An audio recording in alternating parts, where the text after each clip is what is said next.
से बातचीत करने के लिए नीतू जैन जी मौजूद हैं। मैम बहुत बहुत शुक्रिया हमसे बात करने के लिए। डॉक्टर नीतू, किस तरीके से आप देख रही हैं, क्योंकि मई में एक बार फिर से कोविड-19 के केसेस में स्पाइक देखने को मिल रहा है और सिर्फ एक स्टेट में नहीं बल्कि महाराष्ट्र, केरला, दिल्ली, इनफैक्ट सभी स्टेट्स में जो नंबर्स ऑफ केसेस हैं वो बढ़ रहे हैं। कितना ये खतरनाक हो सकता है ये जो नया वेरिएंट निकल के आ रहा है? ऐसा लगता तो नहीं है कि कोई खतरनाक वेरिएंट है, और ऐसा भी नहीं है कि कोविड बैकग्राउंड में चल नहीं रहा था। और जैसे जैसे वायरस म्यूटेट करता है, कोई सर्ज या कोई स्पाइक आना अनयूजुअल नहीं है।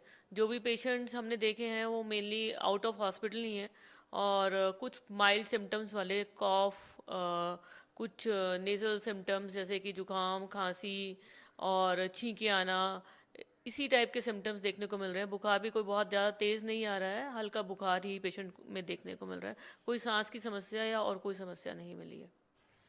तो अगर जिस तरीके से हम देख रहे हैं, जो आप बता रही माइल्ड सिम्टम्स जो हैं वो देखने को मिल रहे हैं, तो क्या कुछ करने की ज़रूरत है? क्योंकि हमने पहले देखा था किस तरीके से प्रिकॉशनरी मेजर्स लिए जा रहे थे, मास्क वगैरह। तो अब इस वक्त पर क्या कुछ करने की ज़रूरत है? अगर आपको कोई सिम्टम्स हैं तो आपको पब्लिक प्लेसेस में मास्क लगाना चाहिए या पब्लिक प्लेसेस में जाना अवॉइड करना चाहिए, ताकि आप दूसरों को इन्फेक्ट ना करें। अगर आपको ज़्यादा दिन सिम्टम्स रहते हैं तो आप टेस्ट करके देख सकते हैं। अगर टेस्ट पॉजिटिव आता है तो कुछ दिनों के लिए आइसोलेट करना चाहिए। अभी क्लियर गाइडलाइंस नहीं है कितने दिनों के लिए आइसोलेट करना चाहिए, पर जैसे कि प्रीवियस गाइडलाइंस है, about 5 days of isolation should be enough. Ma'am अगर बात करें तो किस तरीके से जो लोग हैं जो फॉरेन, क्योंकि फॉरेन में भी काफ़ी ज़्यादा केसेस आने शुरू हो गए हैं, तो क्या उसको लेकर भी कहीं ना कहीं गाइडलाइंस की ज़रूरत अब नज़र आ रही है? ऐसा तो नहीं लगता है कि कोई ट्रैवल गाइडलाइन की ज़रूरत है या किसी ऐसी गाइडलाइन की ज़रूरत है। अगर ये सीवियर डिजीज़ होता तो हम ऐसे सोचते कि कुछ ट्रैवल गाइडलाइन की ज़रूरत है, पर अभी तो ऐसी ज़रूरत नज़र नहीं आ रही है। मैम अभी जो निकल के आया है उसमें डेथ के मामले भी सामने आ रहे हैं, लगभग 2 डेथ के इंसिडेंट भी सामने आए।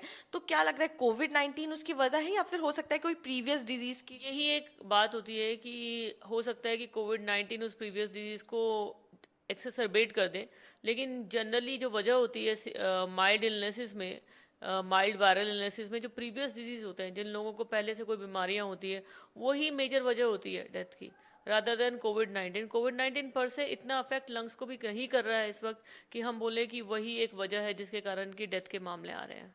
तो इस तरीके की बात नहीं सोचनी चाहिए कि ये कोई सीवियर डिजीज़ होने वाला है और आपको घर में रहना चाहिए या इस टाइप की चीज़ें। अभी कोई पैनिक की सिचुएशन इस बारे में नहीं है।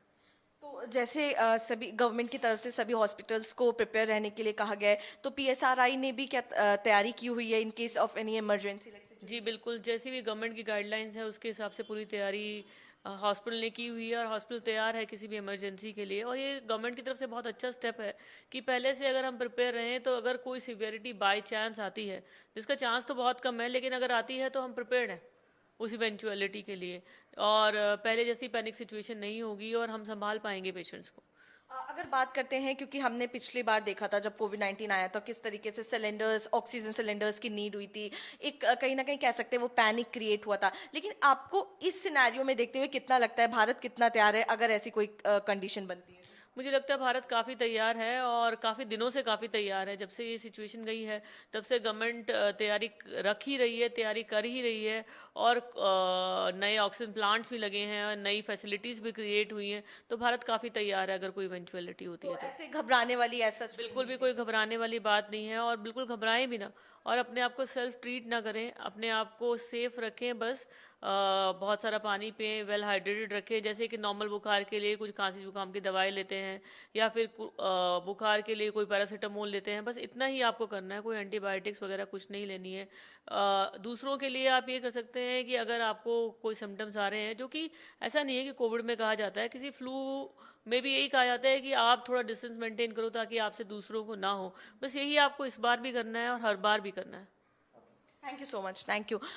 तो आपने सुना डॉक्टर नीतू जैन को, जिन्होंने क्लियरली बताया है कि इस वक्त जो न्यू वेरिएंट है उससे उतना पैनिक होने की जरूरत नहीं है, बस प्रिकॉशनरी मेजर्स जो हैं वो लेने बेहद ज़्यादा ज़रूरी हो जाते हैं। मैं आरजू सेठ, कैमरा पर्सन सुधीर के साथ, इंडिया न्यूज़, दिल्ली।